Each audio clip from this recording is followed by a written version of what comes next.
서부 사막에서의 전투는 광대한 거리를 포괄해 부대들이 넓게 이동하는 것이 특징이었다. 성공적인 공격이 때론 보급선 때문에 중단되는 일도 있었다. 6월 초에 아프리카 군단은 이집트 깊숙이 침투해 제8군단을 한 번 더 격퇴했다. 이제 영국군은 패배 직전이었고 엘 알라메인에서 방어 준비를 하고 있었다. 지형상 엘 알라메인은 이집트로의 관문이기 때문에 이곳에서 패배하면 롬멜이 수에즈를 공격하고 아라비아를 위협할 수 있었다. 영국 군대가 공격을 기다리는 동안 이집트에 주둔한 영국군이 철수했다. 7월 1일에 아프리카 군단이 관문을 무너뜨릴 준비를 했고 이때 이들은 카이로에서 100km 떨어져 있었다. 독일의 라디오 방송국은 선전 방송을 내보냈는데 그 내용은 카이로의 여성들에게 오늘 밤을 기대하라고 하는 것이었다. 엘 알라민에서의 첫 번째 전투가 벌어졌는데 이 전투의 결과는 후에 계속 논쟁을 불러일으켰다. 그것은 롬멜의 군대가 완전히 지쳤고 보급이 끊겼기 때문인지 혹은 영국군 장군 오친렉이 지휘한 마지막 항전이 뛰어났는지에 관한 것이었다. 좁은 전선과 보급 부족, 잘 계획된 전략적 저항이 롬멜의 전진을 막았다. 양군은 공격을 멈췄다.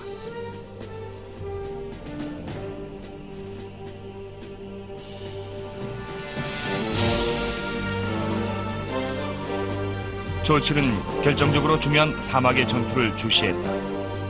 사막전에서 주축국에 승리하면 이탈리아에 상륙할 수 있을 것이고 그가 소위 주축국의 부드러운 급소라고 부르는 곳에 일격이 될 것이라고 믿었다.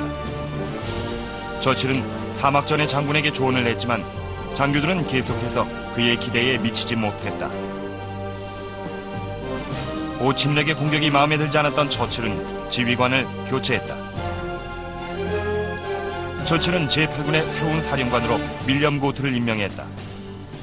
고트는 8월 6일에 취임했는데 8월 7일에 비행기 사고로 사망했다. 그 후임으로 급히 임명된 사람이 후에 전쟁의 전설이 된 버나드 몽고메리 중장이다. 그는 전쟁을 철저히 연구하는 완벽주의자로 나중에 가장 성공적이고 유명한 영국 장군이 되었다. 즉흥적이고 판단이 빨랐던 롬멜과 달리 몽고메린 정밀한 계획작전의 명수로 불리웠다. 그는 최소한의 희생으로 승리를 얻고 또한 운에 맡기기보다는 철저히 계획하고 준비해 모든 작전에 압도적인 전력을 집결시켰다.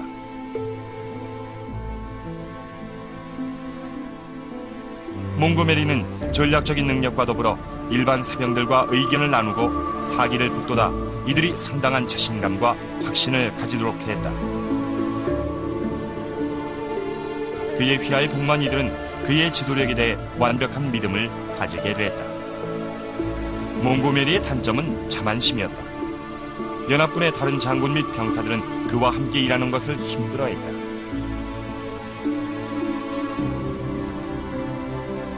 몽고메리는 즉시 영향을 받아 제8군을 격려하며 사기를 회복시켰다. 롬멜의 공격 및 돌파작전에 뛰어난 지략의 위협을 느낀 몽고메리는 철저한 준비를 바탕으로 서부 사막의 영국 공군 부대를 이용해 승리하고자 한다.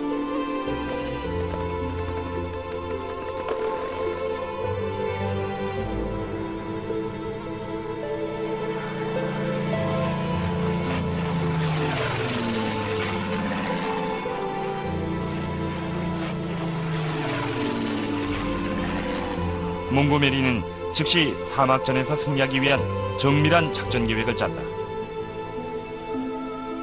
몽고메리의 가장 큰 방해물 중에 하나는 그의 적수인 어윈 롬멜이었다. 독일 장군의 전술적 능력 때문이 아니라 롬멜의 전설 때문이었다. 서부 사막에서 롬멜이 예측 불허의 허를 찌르는 공격을 감행해 수많은 승리를 이루었기 때문에 많은 영국 장교들은 롬멜에 대적할 수 없다고 생각했다.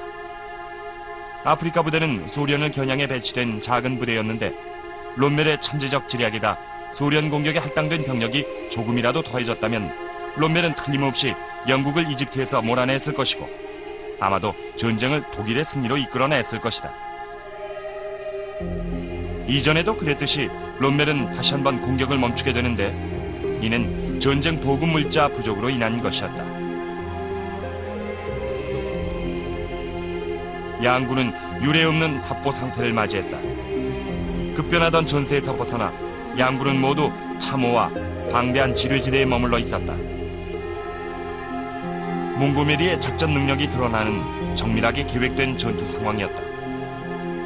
1942년 9월 23일에 롬메리 병 치료를 위해 독일로 돌아갔다. 그의 부재는 한 달간 계속됐다. 10월 한 달 동안 몽고메리는 제8군의 전력을 증강했다. 엘 알라메인에서의 두 번째 전투를 계획해 대규모의 대포와 무기들을 집결했다. 여분의 탱크를 모두 배치하고 병사 한 명 한 명을 특수요원으로 훈련시켰다.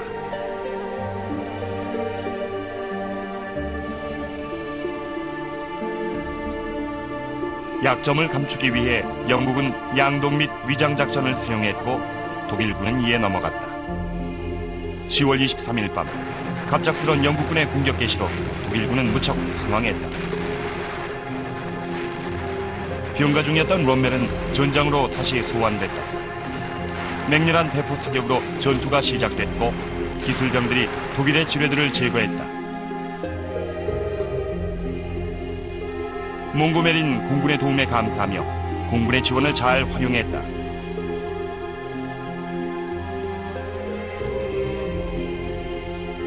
몽고메리가 치밀하게 계획한 전투는 12일간 계속됐다.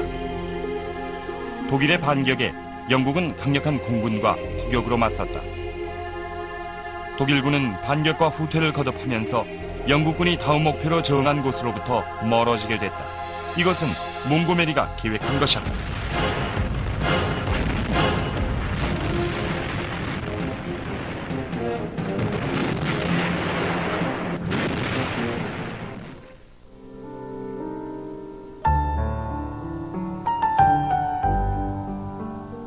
독일군 3만여 명이 포로가 됐고 나머지 나치 군대는 리비아로 후퇴했다. 엘 알라메인에서의 이 두 번째 전투는 12일간 지속됐고 전장의 다른 전투와 다를 것이 없었지만 영국군의 승리의 여파는 대단했다. 처음으로 독일 군대는 전략적으로 계획된 전투에서 패배했고 이후 북아프리카에서 독일군의 여세는 회복되지 않았다. 조칠은 이렇게 말했다. This is not the end. It is not even the beginning of the end. But it is perhaps the end of the beginning. 전쟁은 무기와 전술의 변화를 가져온다. 제2차 세계대전을 통해 가장 많이 변화한 것 중에 하나는 무기가 아니라 전술이었다. 전선 뒤에 있는 광대한 공간인 사막에서의 전투를 위해 새로운 형태의 군대가 배치됐다. 영국군은 특수한 공군연대를 조직했는데 이는 군 역사의 한 획을 긋는 일이었다. 영국의 공군 특수기동대는 정규 군대에선 볼 수 없었다. 그 기원은 영국 왕실 해병.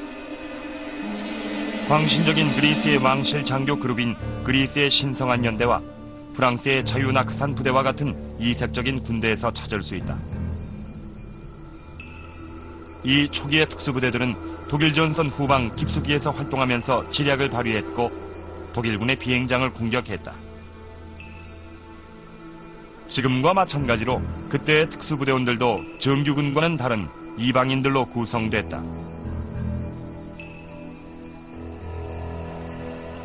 점점 더 많은 부대가 침투됨에 따라 전세는 서서히 독일군에 불리하게 작용했다. 11월 8일 이른바 횃불작전에서 미영연합군이 북아프리카의 모로코와 알제리의 육해공군 합동으로 상륙했다. 이 지역들은 당시 프랑스 식민지로 주축국에 협력하는 정부의 부대들이 점령하고 있었다. 이 상륙은 1944년에 프랑스 상륙작전까지 있게 될 여러 작전의 기초가 됐다. 제3제국을 상대로 경험이 없는 미국군을 끌어들이는 것이 가장 좋은 방법으로 생각됐다. 6만 5천 명의 미군이 상륙했다.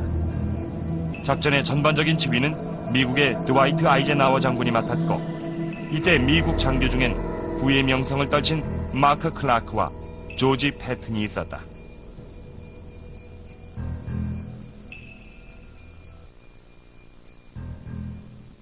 작전은 여러 국가 군대들의 협력하에 육해공군이 긴밀히 통합해 이루어졌다.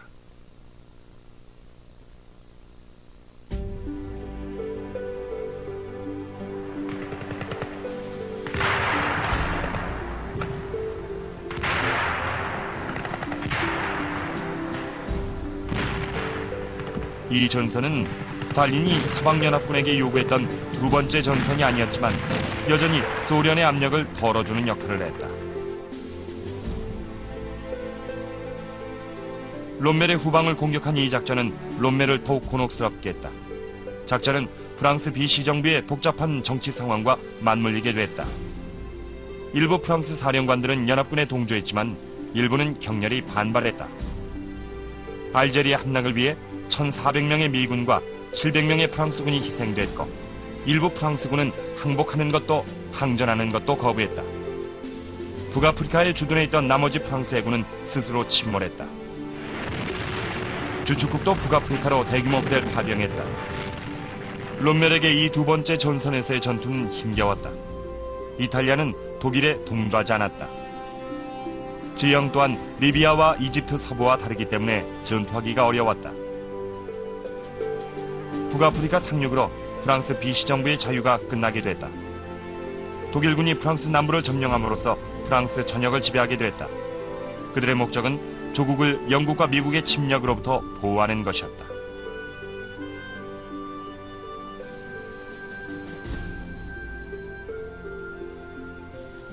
엘 알라메인에서의 두 번째 전투와 미군의 상륙으로 북아프리카에서의 전쟁은 종반으로 치닫게 됐다. 한편 다른 곳에서는 새로운 전투가 시작되고 있었다.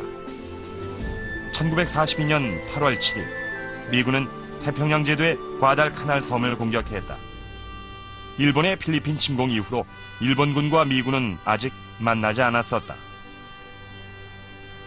영국 식민지이자 솔로몬 군도의 하나인 외딴 작은 섬 과달카날에서의 전투는 지리하고 치열한 것이었다. 미 해군 19,000명과 세 척의 항공모함이 공격의 포문을 열었다. 미국의 목적은 더 이상의 일본 남침을 막는 것이었다. 미군 상륙 시엔 반격이 없었지만 일본은 곧 폭격과 강력한 해군력으로 대항했다. 폭격의 위협으로 인해 미군은 철수했고 결국 일본 해군은 미국 함대를 격퇴한 후 다시 섬에 상륙했다. 이 전투는 수개월간 계속됐다.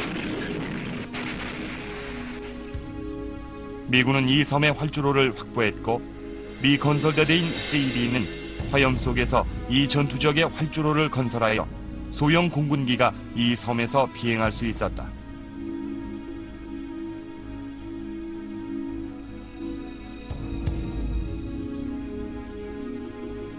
백병전에 이어서 치열한 해전이 벌어졌다.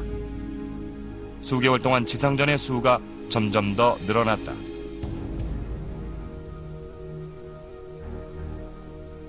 전투 초기인 8월에 미국은 10,000명의 군인을 상륙시킨 반면 일본군은 겨우 2,000명이 상륙했다. 11월 중순엔 29,000명의 미군이 30,000명의 일본군을 상대했다. 11월 중순에 과달카날 전투로 알려진 치열한 해전이 있었는데 일본군은 대규모로 증원됐지만 미 해군 전함에서 쏜 대포와 과달카날 비행장에서 이륙한 미 공군에 의해 저지됐다.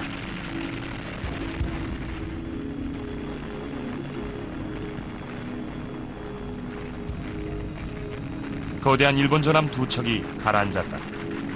미 공군은 일본의 저항을 뚫고 수송선을 공격했다. 이 지역에서의 일본 해군의 패전은 육지에서의 극적인 승리의 열쇠가 됐다. 11월 중순의 전투 이후 일본 군대의 보급은 잠수함으로만 이루어졌고 12월 1일에 이르자 미군은 40,000명, 일본군은 25,000명이 됐다. 해가 바뀌어 1943년이 되자 미군은 50,000명으로 늘어났고 보급도 충분했지만 일본군은 보급이 딸리는 상황이 됐다. 1월 말에 잔류하던 일본군이 후퇴하자 미국이 과달카날 섬을 점령하게 됐다.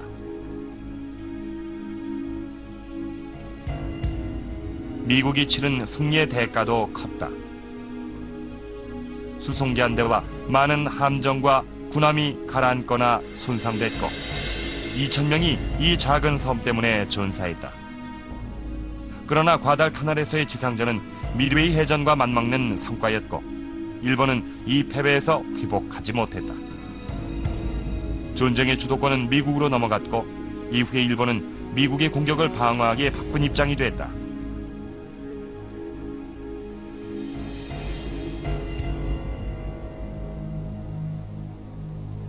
(1942년) 내내 영국군은 버마에서 2차 대전 중 가장 알려지지 않은 전투에 참여하고 있었다. 버마에서 싸웠던 영국군은 스스로를 잊혀진 군대라고 불렀다. 이 전투에서 싸운 군대를 그렇게 부르는 것은 잘못일 것이다. 대부분의 병사들은 인디언이었지만 버마 고유의 토착민들도 참여했다. 버마인 카렌족, 카친족, 나가스족, 진족, 그리고 중국인, 구르카족과 아프리카 동서부에서 온 병사들도 있었다. 지형이 전쟁의 판도를 결정했다. 버마의 다양한 지형은 이 전투의 양상을 다르게 만들었다. 무덥고 울창한 정글에서, 산에서, 또 탱크가 어울릴 광대한 평야에서, 큰 강 및 해안가에서 전투가 벌어졌다.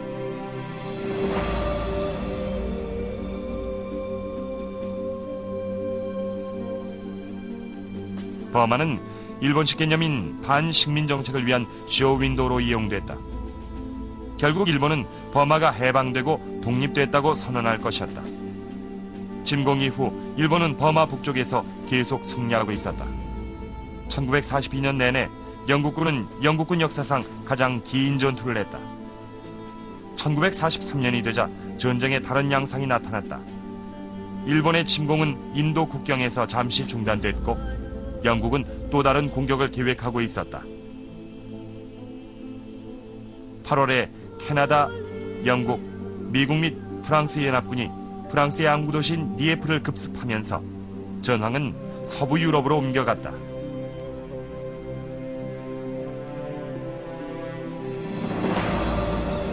공격의 목적은 도시를 확보하고 연안 대포 시설, 레이더 기지 및 독일의 사단본부 같은 방어 시설을 체계적으로 파괴하는 것이었다. 공격의 동기는 다분히 정치적인 것이었다. 이는 스탈린에게 히틀러가 동부전선에서 철수하도록 하기 위해 서방연합이 서부에서 무언가를 하고 있다는 것을 보여주기 위한 것이었다. 부분적으로 이 공격은 궁극적인 해방을 위한 침공 준비로 서방에서의 독일의 방어 능력을 시험하기 위한 것이기도 했다. 니에프는 참화에 휩싸였다. 공격을 개시한 6만 1,000명 중에서 4,100명이 돌아오지 못했다. 대부분의 부대원이 캐나다인이었는데 거의 1,000명의 캐나다 병사가 전사했고 15,000명은 포로가 됐다. 북아프리카로 떠나기 전에 몽고메리 장군은 디에프 공격이 작전 부실로 인해 실패할 가능성이 있기 때문에 그 공격을 취소할 것을 요구했었다. 지휘권은 경험은 부족하지만 영국 황실 일원이기 때문에 고속 승진을 한 야심만만한 루이 마운바튼에게 돌아갔다.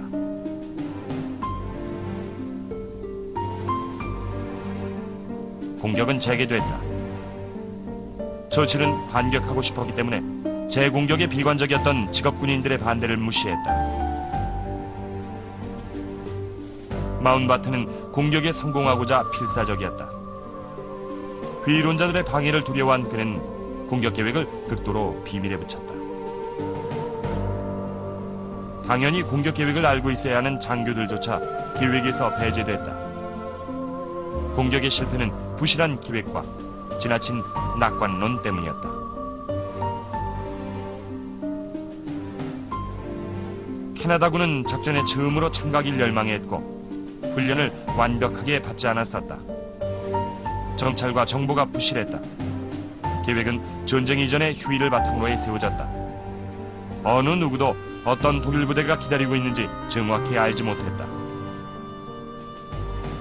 공격 시 중폭격기를 출격하는 것에 영국 공군은 반대했다. 해군은 해안을 포격하는 데 필수적인 전함을 지원하지 않았다. 해군성은 해안에 주둔한 독일 해군이 기습을 방해할 것이라고 공격 당일에 경고했다. 기습은 공격 성공에 필수적인 것이었다. 기습 실패와 지원 부족으로 인해 공격 부대는 해안에 제대로 상륙하지도 못하고 독일군에 의해 괴멸됐다. 구축함 한 척과 상륙정 33척이 파괴됐다. 영국 공군이 엄호를 냈지만 루프트와페가 영국 전투기 48대를 격추시켰다. 이 공습은 이러한 작전이 어떻게 하여 실패로 끝나는가를 보여주는 표본으로 여겨진다.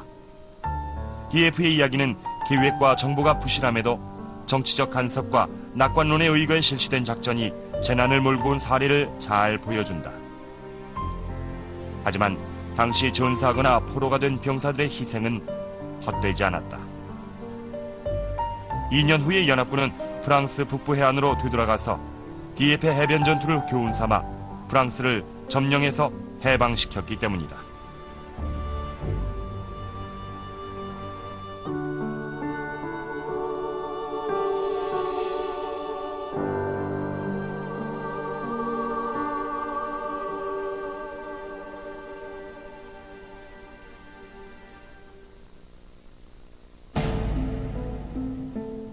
이 화면은 파리에서 비밀리에 촬영된 것이다. 자전거의 바구니에 카메라를 숨겨서 독일군 점령하에 수도의 거리를 촬영했다. 1942년은 침략자에게 점령당한 지역이 가장 많은 해였다. 유럽, 아시아 및 태평양 지역의 많은 국가가 외국 군대 점령하에 있었다. 점령된 국가들의 반응은 다양했다. 패배와 굴복을 견뎌야만 했던 점령당한 국가의 태도는 국가 문화 및 사회에 따라 다양했는데 저항하거나 받아들이거나 혹은 공개적으로 협력하는 등의 여러 형태가 나타났다. 점령의 경험은 항상 현재에 대한 어려운 질문을 던지는데 이는 생존자들이 잊고 싶은 역사를 만들기도 한다. 점령하에서 살아보지 않거나 과거의 그러한 질문에 대답하지 않아도 되는 사람들은 점령자의 순종한 이들을 너무도 쉽게 비난한다. 정도와 방법은 달랐지만 프랑스는 다양한 형태로 저항했다. 독일군에 협조하지 않는 것이 저항이었다. 공장에서 군수품 제작 시 태업하는 저항도 있었다. 탈출한 전쟁 포로들이나 조종사들을 돕기도 했다. 지하방송을 통해 전쟁의 진실을 전파하기도 했다. 저항하면 먼저 떠오르는 레지스탕스는 가장 위험한 일이었다. 이들은 게릴라 교전, 통신 및 군사시설에 의해 공격, 매복 및 암살을 통해 점령자들을 직접 가해하는 일들을 했다. 그러나 많은 이들이 적에 협력했고 그들의 일상은 예전과 같이 흘러갔다. 무장한 프랑스 레지스탕스 중에서 유명한 것은 마르키스였다. 마르키스는 대개 프랑스 젊은이들로 구성됐고 프랑스의 숲과 산을 점거했다.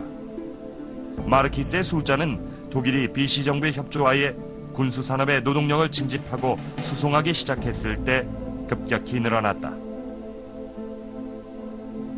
역사는 많은 마르키스들의 흐릿한 사진을 남기고 있다. 영국 및 미국이 훈련시키고 무장시킨 일부는 독일군의 만만치 않은 적이 돼갔다. 일부 점령국에서는 전쟁으로 인해 기존의 분열이 더 심화됐다.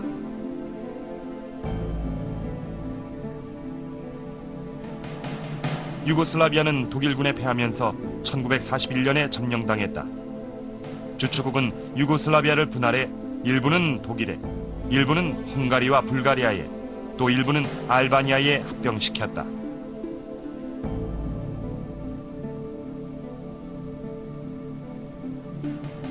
크로아티아가 독립국가로 세워졌는데 이는 나치에서 조직한 국가였고 나머지 세르비아 지역은 독일 군대가 점령했다. 이 지역의 많은 소수 국가들이 나치에 속한 준 군사적인 상태의 크로아티아 편에 섰다.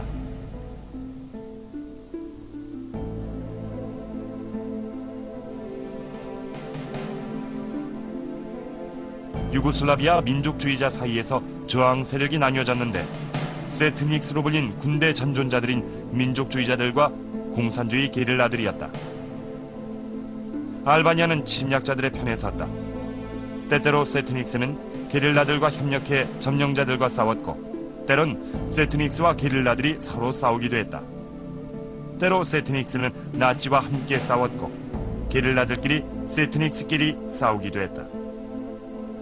저항군들이 산적들과 영합하는 등 작은 집단 간의 변화가 끝이 없었다. 선명한 전투 라인이 없었고 관계와 동맹은 마을마다 달랐다. 점령 기간 동안 120만 명의 유고슬라브인이 사망했는데 대부분이 다른 유고슬라비아인들의 손에 죽은 것이었다. 러시아의 광대한 토지는 다른 형태의 저항을 낳았다. 정치가들과 공산당원들은 후방에 머물 것을 명령받았고 붉은 군대의 나고자들과 함께 독일군을 상대로 게릴라전을 조직해 했다. 이들은 병참선을 공격하고 적에 협조하는 러시아인들을 암살했다. 게릴라들은 러시아의 광대한 숲속에 근거지를 잡았다. 게릴라들은 군사적이기도 했지만 정치적인 면도 있었다. 스탈린은 시민들에게 공산주의가 제거될 수 없다는 것을 보여주고 싶어 했다. 스탈린의 목적은 소련의 국민들이 히틀러보다 자신을 더 두려워하도록 만드는 것이었다. 게릴라들은 저항활동을 제거하고자 독일군에게 협력했던 시민들로부터 거의 협조를 못했다. 몇몇 점령 지역에서 저항 세력과 시민은 하나였다. 점령된 크레타 섬에서 독일군은 침략에 격렬히 저항한 역사를 갖고 있는 시민들과 치열한 접전을 벌였다. 영국 장교들과 학자들이 시민들과 함께 전투에 참여했다. 독일군은 그에 대한 보복으로 시민들을 대학살했다.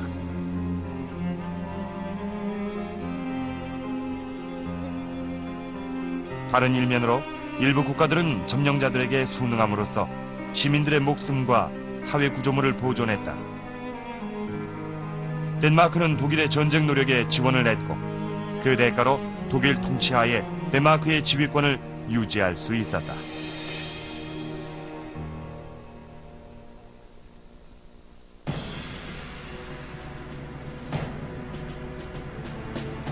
태평양에서 미국 잠수함이 벌인 수륙 양용 작전은 2차 세계대전의 상징적인 모습 중 하나다.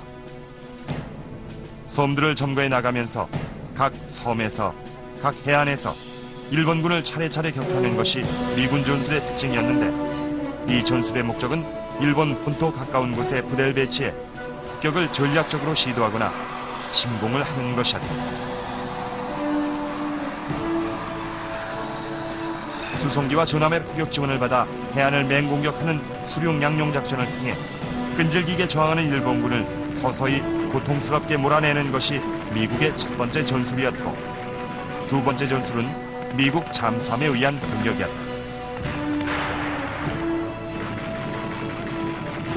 일본은 수많은 부대와 군수품, 전투기, 식량, 그리고 태평양 군도를 점령하는 데 필요했던 모든 군수물자를 이송해야만 했다. 미국은 일본을 상대로 잠수함 전투를 끊임없이 할 것을 선언했고 전쟁이 끝날 때까지 계속 우위를 점하다가 결국엔 공수하는 데 성공했다.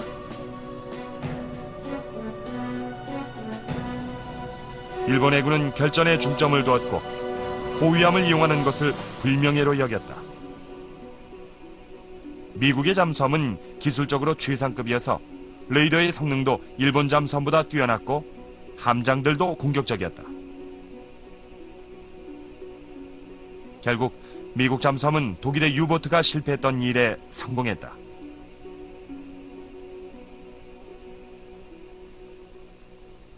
(1942년) 북아프리카의 엘 알라마인에서 태평양의 미드웨이 섬에서 전쟁은 전환점을 맞이했다. 유럽의 전장터인 러시아에서는 20세기의 중요한 사건 중 하나인 스탈린그라드 전투가 벌어지고 있었다. 스탈린그라드는 아시아의 변방에 위치한 소련 도시로 히틀러는 그가 제기한 공격으로 소련 남부와 우크라이나까지 침투할 수 있을 것으로 기대했다. 이 공격은 밀밭, 광산, 공장 및 유전 같은 소련의 막대한 자원을 얻기 위한 것이었다. 히틀러는 이 지역을 손에 넣어 소위 거대한 동쪽 장벽을 세울 의도였다. 이미 침공으로 소련 전체 곡식의 반과 석탄의 3분의 2, 그리고 철, 알루미늄을 확보한 상태였다. 소련 국민은 거의 절반이 점령하에 있었다. 공산정권의 석유를 확보하는 것은 볼시비즘을 무력하게 하기 위한 마지막 일격이 될 수 있었다. 독일은 스탈린그라드에서 승리하면 소비에트 군대를 물리치고 정권을 붕괴시킬 수 있을 것이라 믿었다. 독일 군대에 주어진 임무는 막중한 것이었다. 이 광대한 나라에서 벌어진 전투에 투입된 군대는 이 거대 도시의 모든 거리를 확보하도록 명령받았다. 스탈린에게 스탈린그라드 전투는 무척 중요한 것이었다.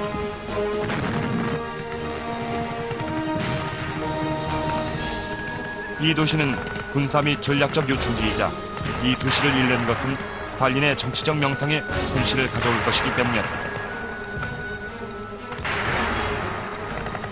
9월 30일 독일은 스탈린그라드의 3분의 2를 점령했고 히틀러는 이 도시가 곧 함락될 것이라고 전 세계에 방송했다. 스탈린은 이 도시를 어떻게 해서든지 사수할 것을 결정했다. 소련의 공격이 강화됐다. 소련은 공산군 충성부대를 전선 뒤에 배치해 탈영병들에게 사격을 가하게 했다. 이때 수만 명의 러시아 병이 우방에 의해 잔인하게 죽음을 당했다.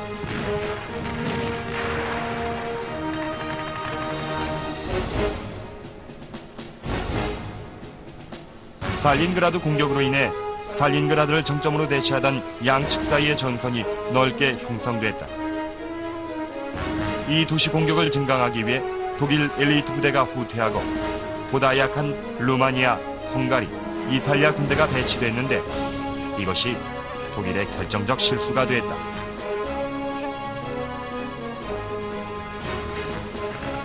전투는 거리 곳곳에서 벌어졌다. 계단, 하수구, 굴뚝, 가릴 것 없이 모든 곳이 전장이었다.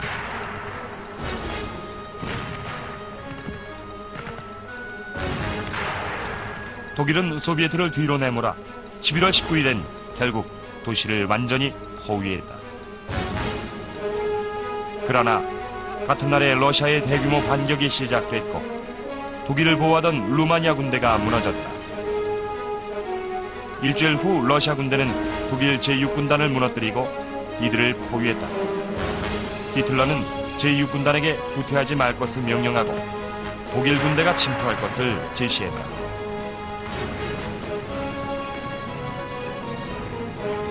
루프트와페는 독일군을 공중에서 지원하기로 했다. 나치 저항 세력이 많았기 때문에 스탈린그라드에 필요한 공군기가 북아프리카에서도 필요했고 독일군 침투가 성공적이지 못했기 때문에 절망적인 포위 작전이 시작됐다.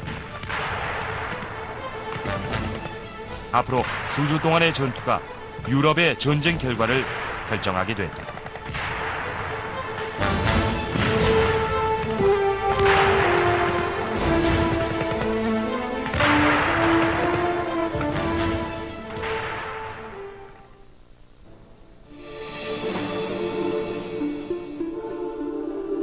남쪽에서의 스탈린그라드 포위는 북쪽의 레닌그라드 공격으로 이어졌다. 레닌그라드 포위의 목적은 도시를 점령하기보다 봉쇄하여 도시와 시민을 파괴하는 것이었다. 레닌그라드는 바로바로사 작전이 개시된 수주 내에 포위됐다. 독일이 여러 곳에서 전투를 감행해야 했기 때문에 독일은 레닌그라드를 장악할 전력이 충분치 않았다. 히틀러는 항복을 받지 말고 도시와 시민들을 폭격, 굶주림, 그리고 질병으로 파괴하라고 명령했다.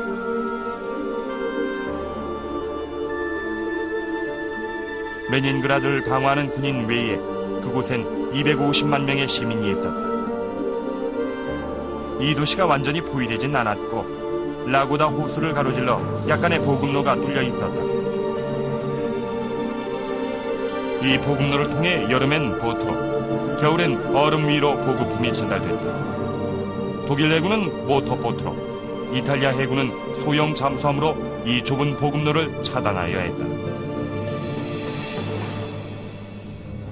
1941년 11월까지 시민들은 굶주림에 시달려 아교, 아마익류, 죽은 애완동물을 먹었고 심지어 인육을 먹는다는 소문도 있었다. 1941년에서 42년 사이의 겨울에 거의 100만 명이 굶주림과 질병, 추위로 사망한 것으로 알려져 있다.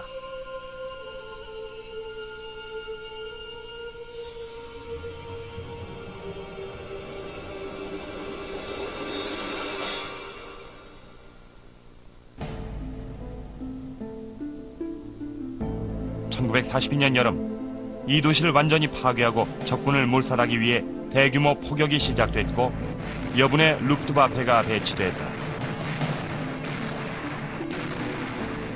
레닌그라드는 쉽게 무너지지 않았고 저항했다. 그 무렵 독일에 대항하고 있는 나라는 많았다. 소련은 공격력을 증강해 레닌그라드에서 서서히 독일군을 몰아내기 시작했다.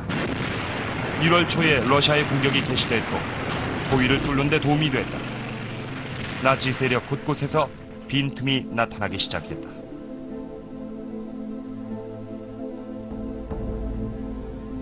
전쟁으로 인해 소련에서 제2의 산업혁명이 촉발됐다고 보고 있다. 이로 인해 발달이 저조했던 동부에 산업이 새로 생겼고 광대한 자원 개발을 촉진하고 박차를 가했다는 것이다. 이 러시아의 두 번째 산업혁명은 독일의 추후의 운명에 가장 나쁜 소식이었다. 독일 산업은 여전히 순조롭게 돌아가고 있었기 때문에 독일인들은 빠르고 결정적인 승리를 필요로 하고 있었다. 1942년이 되자 러시아가 쉽게 무너지지 않을 것임이 명확해졌다. 히틀러는 전쟁이 시민들의 생활 기준을 바꿔서는 안 된다고 지시했다. 그해 봄이 되자 독일은 남자들을 군대로 모으기 위해 노인과 유부녀들을 산업에 징집하는 경제 변화를 실시했는데 이는 영국과 미국에서 이미 실행한 것이었다.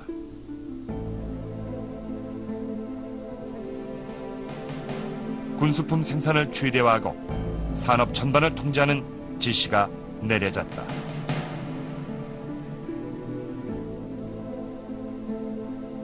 러시아 북부의 북극해 호송함은 당시엔 페르시아로 알려진 이란을 통해 남부로 들어가는 보급품을 후위했다.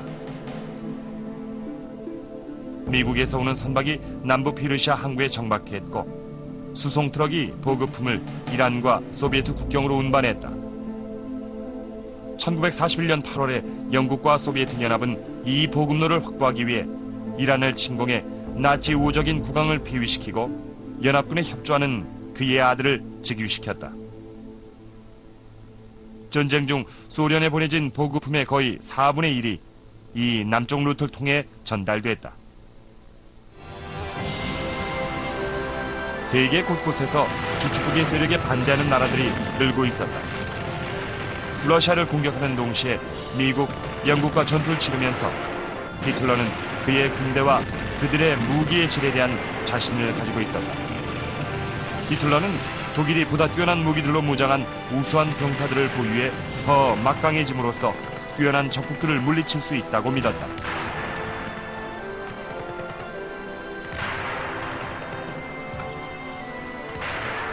소련은 막대한 인적 자원과 국토를 가지고 있었고 이들을 신속하게 동원해 독일을 제압했다. 1943년까지 독일은 양적인 면에서 전쟁에 지고 있었고 전쟁이 계속되면서 질적인 우위도 장담할 수 없게 됐다. 지상에서 결정적인 무기는 탱크였다. 장갑차 전투의 신기술이 2차 대전의 전투 방식을 확정지었다. 사실 소련은 성능이 가장 우수한 탱크인 T-34를 생산하고 있었다. 소련 군대는 이 탱크를 대규모로 생산해 숫자로 압도했다. 이 탱크의 뛰어난 성능은 소련이 성공한 중요 요소가 됐다. 동부에서의 비행전은 대개 지상전의 수반에 치러졌다. 주축국이나 소비에트 군대 모두 공격을 거의 하지 않았기 때문에 이는 지상전에 도움이 되지 않았다. 산업도시를 대상으로 감행된 대규모 폭격은 잘 알려지지 않았다.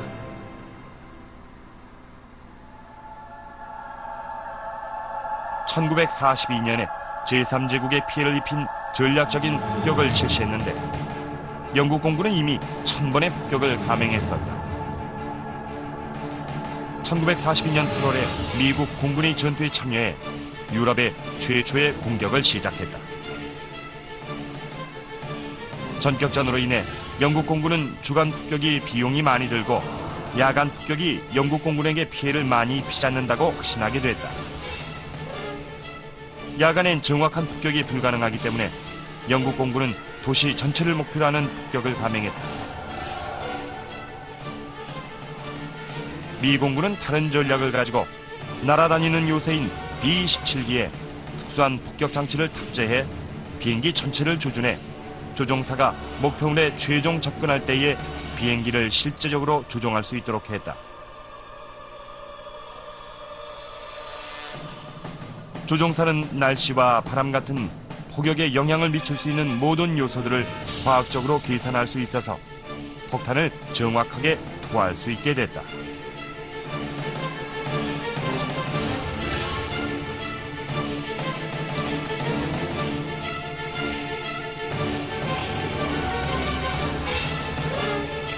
B-17기는 막강한 무기 때문에 날아다니는 요새로 알려졌는데 이것은 모든 각도로 사격을 할 수 있는 폭격기였다.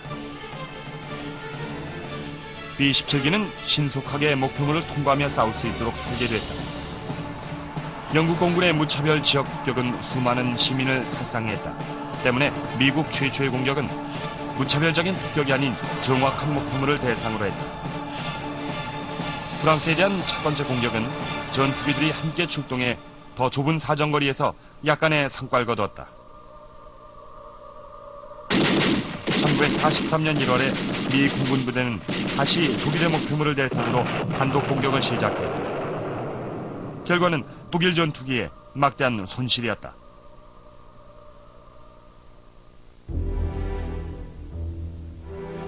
(1942년에서) 43년으로 넘어갈 때 일부에선 주축국의 피할 수 없는 패배를 예측할 수 있었다. 해가 바뀌면서 전쟁의 결정적인 전환점이 스탈린그라드에서 이루어졌다. 12월과 1월 내내 독일의 제6사단은 무너졌고 그들은 포로가 됐다. 전선의 방어선이 붕괴되고 축소됐기 때문에 나치의 보급을 맡았던 비행장들이 서서히 러시아의 수중에 떨어졌다. 상처를 입은 병사들은 밤낮으로 싸우고 있었지만 절망적인 상태였다.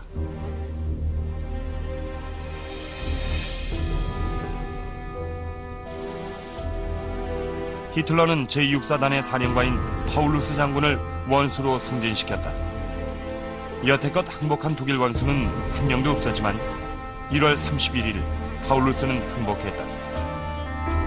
파울루스는 독일 육군 부대에 막대한 손실을 끼쳤고 힘의 균형은 이제 극적으로 러시아 쪽으로 넘어갔다. 10만 2천 명의 독일군이 전사했고 9만 명이 포로로 잡혔다. 장갑차 3만 5천 대, 대포 10만 2천 문이 포획됐고 수송기 5천 대를 잃었다. 1000대의 전투기와 폭격기가 파괴되거나 포획됐다.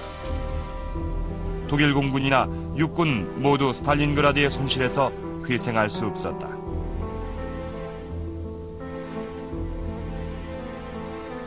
스탈린그라드 전투가 여러 전투에 미친 영향도 막대한 것이었지만 독일 군대의 의지와 사기에 영향을 미쳐서 독일군에겐 큰 타격이 됐다. 히틀러가 정권을 잡을 당시에 어린이였던 대부분의 나치 병사들은 소련인들이 인간 이하의 취급을 받는다고 믿었다. 이제 뛰어난 아리아 종족이 굴욕을 당했고 일반 병사들이 장군들을 제압했다.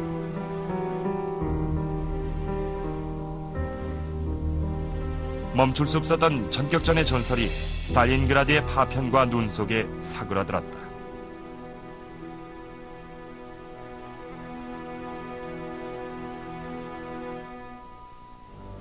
스탈린그라드의 참사가 끝나갈 때 처칠과 루스벨트가 카사블랑카에서 회동했다. 둘은 만나서 전쟁의 미래를 논의했다.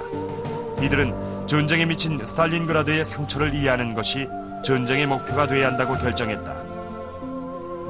목표는 협상이 아니라 주축국의 무조건 항복이었다.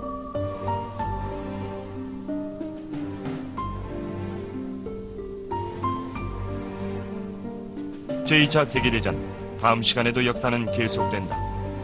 세계 곳곳에서 주축국의 세력은 점점 약화된다. 북아프리카에서 롬멜이 카세린 파스 전투에서 연합군에 패하고 주축국은 북아프리카에서 물러난다. 독일군은 시실리를 거쳐 이탈리아 본토로 들어간다. 이탈리아는 항복하고 무솔리니는 축출된 뒤 감금당한다. 이탈리아는 또 다른 피점령국이 되고 연합군이 반도 위쪽으로 전투함에 따라 치열한 전장이 된다. 팔레모, 살레노, 안지오에서 1년 동안 연합작전이 이루어진다.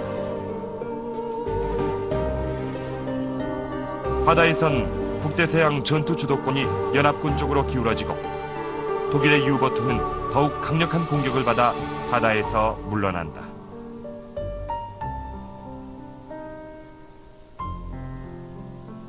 독일은 러시아에서 결정적인 승리를 추구하며 크루스크에서 수천의 장갑차들을 동원해 역사상 최대의 탱크전으로 알려진 전투를 개시한다.